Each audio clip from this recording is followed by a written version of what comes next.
بالله من الشيطان الرجيم بسم الله الرحمن الرحيم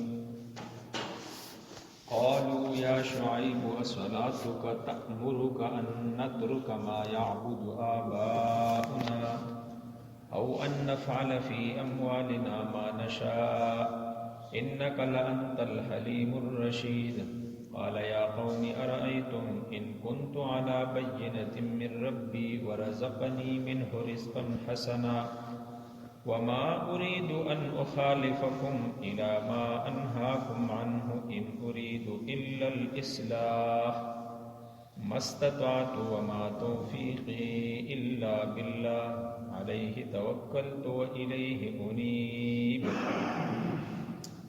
قالوا کہنے لگی شعیب علیہ السلام کی قوم یا شعیب اے شعیب اصلاتک تأمرک کیا تیری نماز تجھے یہ حکم دیتی ہے ان نترک کہ ہم چھوڑ دیں ما یعبد آباؤنا جن کی عبادت ہمارے باپ دادے کیا کرتے تھے او ان نفعل فی اموالنا یا ان نفعل کہ ہم کریں فی اموالنا اپنے مالوں میں تصرف ما نشاء جیسے ہم چاہیں انک لانت الحلیم الرشید بے شک تو بڑا تحمل والا اور بڑا سمجھدار ہے قالت شعیب علیہ السلام نے کہا یا قوم اے میری قوم ارأیتم ان کنت علی بینۃ من ربی ارأیتم کیا تم نہیں دیکھتے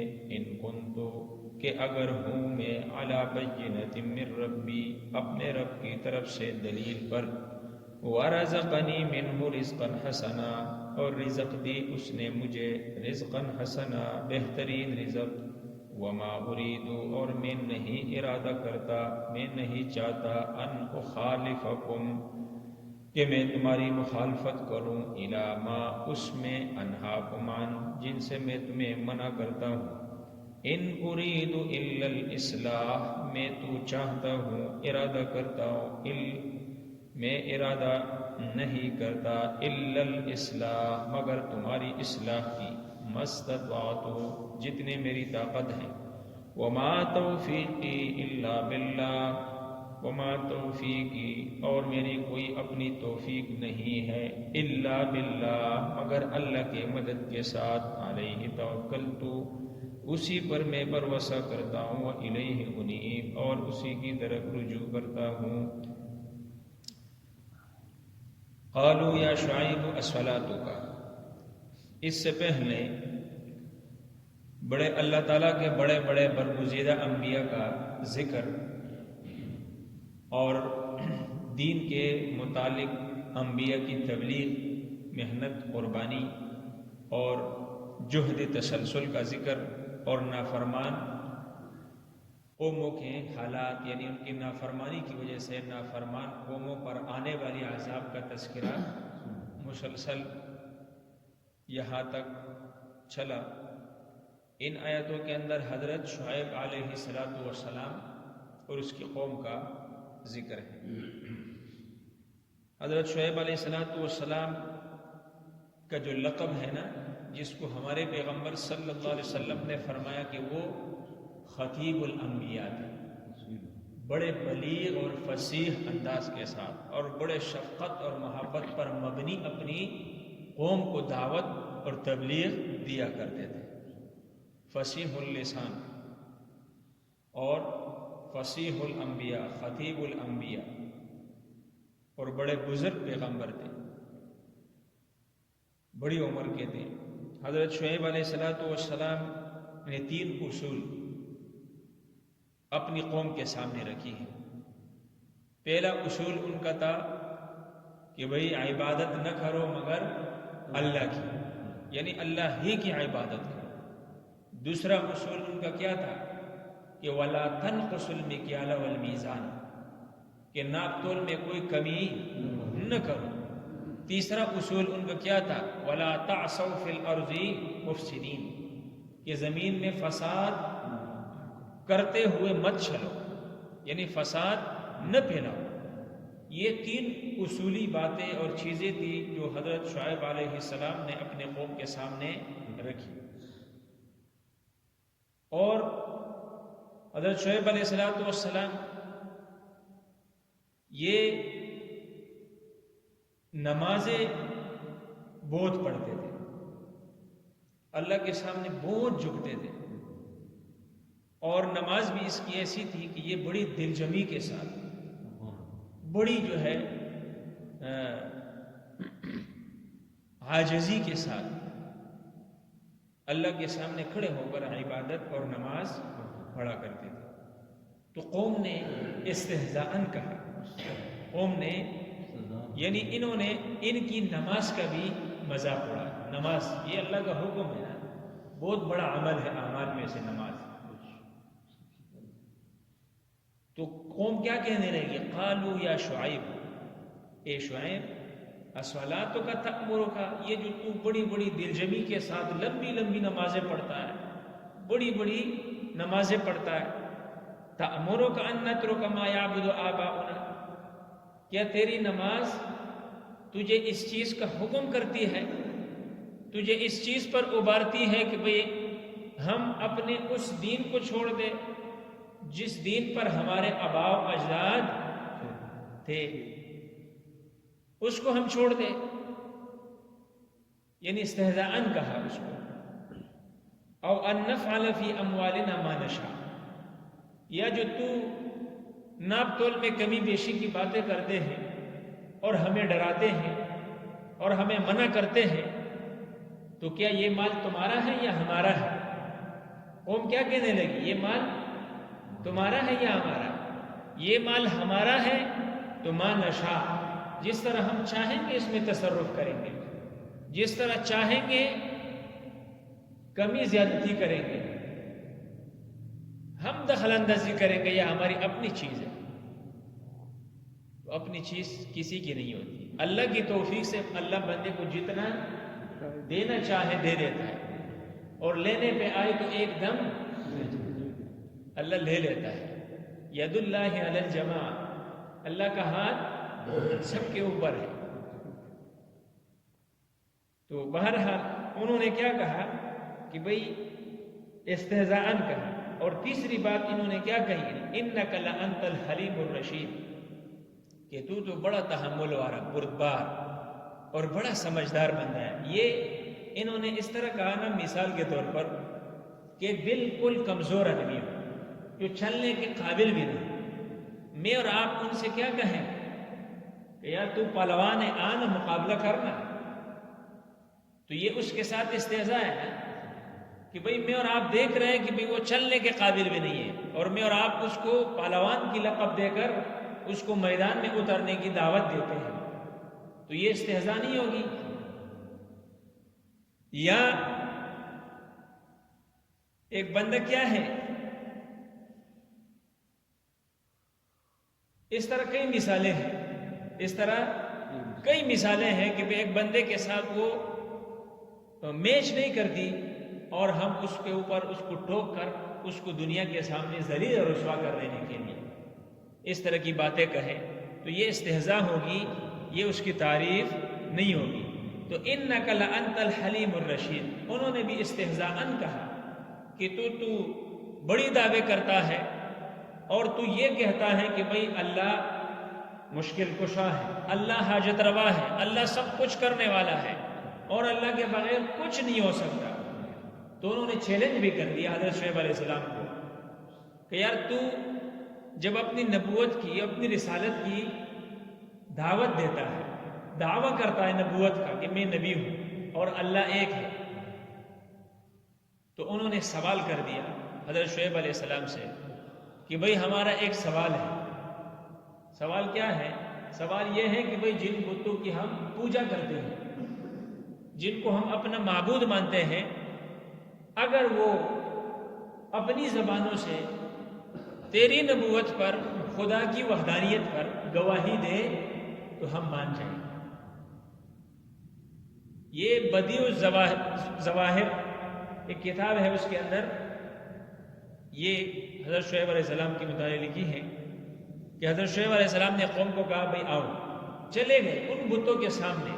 وہ میں نے پہلے آپ کو بتا دیا تھا نا کہ بھئی یہ شجر درختوں کی عبادت کیا کرتے تھے، لکڑیوں کی عبادت کیا کرتے تھے، بتوں کی عبادت، جنات کی عبادت کیا کرتے تھے. جب ان بتوں کے سامنے حضرت شعیب علیہ السلام تشریف لے گئے، قوم بھی ساتھ ہے، تو حضرت شعیب علیہ السلام نے بِإِذْنِ خدا، بِإِذْنِ اللہ کے حکم سے ان بتوں کو کہا کہ من ربکم، تمہارا رب کون ہے؟ من انا، حضرت شعیب علیہ السلام میں کون ہوں؟ سوال کیا. ان بتوں نے کیا کہا؟ ربی اللہ، ہمارا رب کون ہے؟ جس نے ہمیں پیدا کیا.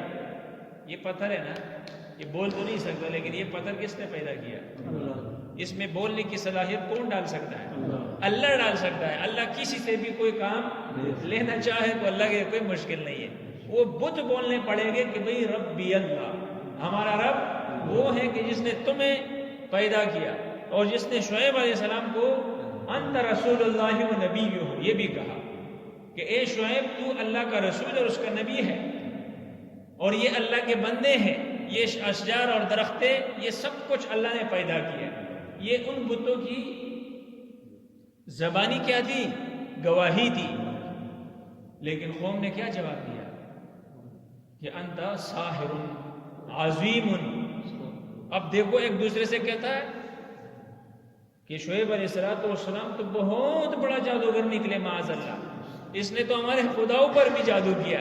شعیب علیہ السلام نے فرمایا کہ بھئی جب میں تمہارے جادوگروں پر جادو کر سکتا ہوں، ان سے اپنی نبوت پر اور خدا کی وحدانیت پر گواہی دلوا سکتا ہوں، تو بھئی اس سے تو میں بہتر ہوں کہ مجھے خدا مانو. اس سے تو میں بڑا ہوا نا. وہ تو بول ہی نہیں سکتے. لیکن وہ قوم ضد پر دی، عناد پر دی، اور ضد کی کوئی علاج ہے ہی نہیں دنیا میں. یہ بڑی دلیل نہیں ہے. حضرت شعیب علیہ السلام نے کیا فرمایا؟ قال یا قوم، یہ میری قوم، ان ارائیتم ان کنت علی بینۃ من ربی، تم سمجھتے کیوں نہیں ہو میں تو اپنے رب کی طرف سے بڑے واضح دلیل پر ہوں. ورزقنی منہ رزقا حسنا، اور اس نے مجھے رزق دیا ہے بہترین رزق. ایک رزق علماء لکھتے ہیں کہ ایک رزق جو بہترین رزق اللہ نے دیا وہ باطنی رزق ہے. وہ باطنی، اب باطنی رزق کیا ہے پتہ ہے؟ حدیث پڑھا ہے نا، سنا بھی ہوگا فضائل عمل کے اندر، تو ہم پڑھتے رہتے کہ بھئی ذکر کرنے والا بمثال کیا ہے؟ زندہ ہے. نہ ذکر کرنے والا بمثال کیا ہے؟ مردہ ہے. تو ذکر کا تعلق روح کے ساتھ ہے، باطن کے ساتھ ہے. جب باطن روح سے زندہ ہو اور جب باطن ذکر نہ کرنے سے مردہ ہو جائے، حدیث کے اندر اس کو کہا گیا. تو حضرت شعیب علیہ السلام نے کیا فرمایا؟ وَرَزَقَنِي مِنْهُ رِزْقًا حَسَنًا، اللہ نے جو بہترین رزق مجھے دیا وہ نبوت اور رسالت عطا فرمایا، جس کے اندر اللہ کی پہچان سب سے زیادہ مجھے حاصل ہوگی. سب سے زیادہ پہچان نبی کو حاصل ہوتا ہے اللہ کی. دوسرا رزق، حضرت شعیب علیہ السلام کی 2 بیٹیاں تھیں. حضرت شعیب کی 2 بیٹیاں تھیں. حضرت شعیب علیہ السلام خود کمزور تھے، سفید داڑھی اور بڑے عمر کے، کمزور اور ہڈیاں بھی کمزور، چل پھر نہیں سکتے تھے، کمزور تھے. 2 بیٹیاں تھیں. انہوں نے بھیڑ بکریاں بہت رکھی تھی، اور ان بھیڑ بکریوں کو پالنے والی کون تھی؟ حضرت شعیب علیہ السلام کی 2 بیٹیاں. قوم آ کر کہتی تھی کہ اے شعیب تو ہماری بات مان اور ہم کہنے پہ چل، اور ہماری بولا کر، جس طرح ہم کھاتے ہیں، ہم پیتے ہیں، ہم مزے کرتے ہیں، شعیب تو بھی مزے کرے گا. حضرت شعیب علیہ السلام نے کیا فرمایا کہ بھئی میں یہ چیز نہیں چاہتا، جتنی مجھے ضرورت ہے اتنا اللہ مجھے حلال دیتا ہے، اللہ مجھے پاکیزہ دیتا ہے، اور میں اسی کا متلاشی ہوں کہ میں حلال کماؤں، حلال استعمال کروں اور حلال کھاؤں. تو ضرورت کے لیے نا کہ ہم اتنی کمائیں کہ جس سے ہماری زندگی آسانی سے گزر سکے. اپنے اوپر ہم نے تکلفات خود ڈالے ہیں نا کہ یہ شادی ہے بھئی یہ کریں گے، یہ کریں گے، یہ کریں گے، جن میں ہماری نوجوان بیٹوں کی زندگی برباد ہو جاتی ہے، بیٹیوں کی زندگی برباد ہو جاتی ہے. اور ہم ان کے لیے سوچتے ہیں کہ بھئی مکان گانا ڈینگا ولیمہ یہ اپنے کیا کیا سوچتے ہیں. یہ ہم نے خود اپنے لیے مشکل بنایا بہت کچھ. اللہ ہدایت نصیب فرمائے. لیکن دین کے اندر کوئی مشکل نہیں ہے. تو وما اريد ان اخالفکم، فرمایا کہ میں ارادہ نہیں کرتا، نہیں چاہتا نخالفکم کہ تمہاری مخالفت کروں الی ما انہاکم عن، ان چیزوں کے اندر جو میں تمہیں روکتا ہوں. یعنی میں سب سے پہلے تمہیں کہتا ہوں اللہ کی عبادت کرو، خود بھی اللہ کی عبادت کرتا ہوں. پھر تمہیں کہتا ہوں کہ بھئی نافل میں کمی نہ کرو، حقوق اللہ حقوق العباد میں گڑبڑ نہ کرو. تو میں خود بھی یہ چیز نہیں کرتا، خود بھی لوگوں کے ساتھ ظلم زیادتی، لوگوں کا حق نہیں مارتا. اور تیسری چیز کیا تھی کہ زمین میں فساد نہ کرو. تو میں خود شعیب علیہ السلام بھی زمین میں فساد چاہتا نہیں ہوں، تو کروں کیسے؟ میں خود تو فساد نہیں کرتا. اگر میں اس کی مخالفت کرتا تو پھر کوئی تمہیں حق حاصل ہوتا کہ بھئی میری مخالفت کرتے، مجھے نہ مانتے. لیکن جن چیزوں کی میں تمہیں دعوت دیتا ہوں خود بھی اس پر پہلے عمل کرنے والا ہوں. ان اريد الا الاصلاح، میں جو تمہاری اصلاح کا ارادہ رکھتا ہوں. میری خواہش یہ ہے تمہاری اصلاح کرو. اب دو بندوں کے درمیان اصلاح کرنا یعنی اصلاح بین الناس، لوگوں کے درمیان اصلاح کرنا یہ بہت بڑا عمل ہے. دو بندے ناراض ہیں، ان کے درمیان آپ نے اصلاح کر دی.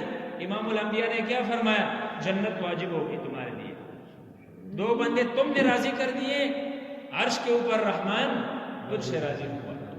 یعنی اتفاق اور اتحاد لوگوں میں پیدا کرنا.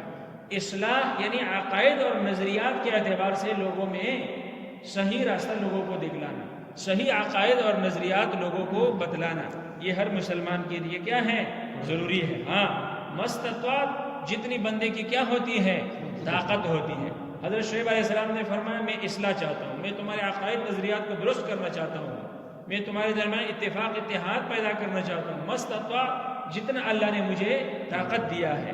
تو طاقت کے مطابق اللہ پوچھے گا. حدیث آپ نے پڑھی ہوگی کہ بھئی ایک جگہ پہ گناہ ہو رہا ہے، کوئی گناہ کر رہا ہے، رب کے عذاب کو دعوت دے رہا ہے. آپ کو اگر طاقت ہے ہاتھ سے روکنے کی تو ہاتھ سے روکے. اگر آپ نہیں روکیں گے تو کل اللہ تجھ سے پوچھے گا. ہاتھ میں طاقت نہیں ہے، ہاتھ کی طاقت نہیں ہے نا، تو آپ زبان سے روکیں. زبان سے بھی نہیں روک سکتے، طاقت نہیں ہے. وہ دل کے اندر برا جانے، اور یہ ایمان کا آخری حصہ ہے، آخری حصہ. تو آج کل کوئی مانتا ہی نہیں ہے. کسی کے ساتھ اگر آپ مشورہ بھی کرو، صحیح بتاؤ بھی، اللہ معاف فرمائے معاشرہ اتنا بگڑ چکا ہے، اتنا گر چکا ہے. کسی کو صحیح راستہ بتاؤ وہ کہتا ہے اس کا اپنا بھی کوئی مقصد ہوگا، اس کا اپنا کوئی مقصد ہوگا، اس لیے تو اپنی مرضی کر لیتا ہے، غرق ہو جاتا ہے، کھڑے میں گر جاتا ہے، لیکن دوسری بندے کی نہیں مانتا. تو سوچنا چاہیے، ہر بندے کی بات کو غور سے سننا چاہیے، اور پھر آگے اس پر تھوڑا سا غور فکر کرنا چاہیے کہ آیا یہ ٹھیک ہے یا غلط ہے. اس کے لیے اللہ نے ہر بندے کو دماغ دیا ہے. وما توفیق الا باللہ. اور فرمایا یہ جو کام ہے نا تبلیغ کی، اصلاح کی، اچھے کاموں کی، یہ اللہ کی مدد کے ساتھ ہوتا ہے. وما توفیقی الا باللہ. مجھے توفیق جو ملتا ہے وہ اللہ کی مدد سے ملتا ہے. اللہ کی مدد نہ ہو تو بندہ کچھ بھی نہیں کر سکتا ہے. علیہ توکلت و الیہ انیب. اور ہر کام سے پہلے یہ ہمیں بتاتا ہے، ہر کام سے پہلے حضرت شعیب علیہ السلام نے کیا نا، یہ جو قرآن کے اندر اس کا تذکرہ، یہ ہمیں اس لیے بتاتا ہے کہ علیہ توکلت. شعیب علیہ السلام فرماتے ہیں میں جو کچھ بھی کرتا ہوں توکل کس پہ کرتا ہوں؟ اللہ پہ. تو ہمیں بھی چاہیے کہ بھئی ہم کام شروع کریں بسم اللہ توکلت علی اللہ پڑھ کر، صحیح عقیدے اور نظریے کے ساتھ. باقی جتنے بھی رکاوٹیں ہوگی نا وہ اللہ خود ہموار کرے گا، اللہ آسانی خود پیدا کرے گا. لیکن بھروسہ یقین اللہ پر مضبوط ہو. وَإِلَيْهِ أُنِيبُ. اور اسی کی طرف بندے کی کیا ہو؟ رجوع ہو. یعنی ہم نیک کام کریں نا تو صرف یہ نہیں ہے کہ بھئی میں نے کر دیا بس بیغم ہو گئے. مطلب یہ ہے وَإِلَيْهِ أُنِيبُ کہ ہر نیک کام کرنے کے ساتھ ساتھ بندہ اللہ سے بھی مانگے، ساتھ ساتھ بندہ اللہ کی طرف رجوع، یعنی اللہ کو یاد کرتا رہے، شکر ادا کرتا رہے، اور مزید کوشش کرتا رہے، بھروسہ اللہ پہ رکھے، اللہ سے مانگتا رہے. تو اللہ بندے کو مزید کیا دیتا ہے؟ آگے بڑھنے کی توفیق دیتا ہے. اللہ بندے کی مدد کرتا ہے. اللہ ہمیں سمجھنے اور عمل کی توفیق نصیب فرمائے.